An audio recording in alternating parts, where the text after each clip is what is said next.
Bolder and fiercer, Julia Montes, abangan sa 5 breakups and a romance. Tunghayan sa report. Talk of the town ngayon ang pinakabagong pelikula na pagbibidahan ni Julia Montes at Alden Richards. Kamakailan, million views agad sa teaser pa lang. Sabi ni Direk Antoinette Hadaune, dito mapapanood nila ang isang bolder at fiercer Julia Montes. Ang dating napapanood lang na pretty face at mahinahong aktres, magiging palaban daw sa mga eksena. Tatapatan naman daw ito ng karakter ni Alden bilang easy-go-lucky guy na malayo rin sa kanyang personalidad. Collaboration ng pelikula ng GMA Pictures, Cornerstone Studios at Myriad Corporation na malapit na sa big screen.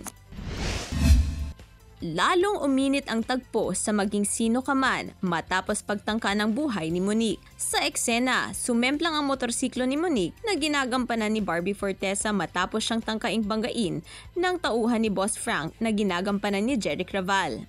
Plano kasi ni Boss Frank na kamkamin ang titulo ng mga lupain sa lugar nila. Pero lalong nag-alab ang damdamin ni Monique para lumaban. Sundan ang susunod na tagpo sa Maging Sino Ka Man, 8 p.m. pagkatapos ng 24 oras. Gav De Luna para sa Mornings with GMA Regional TV.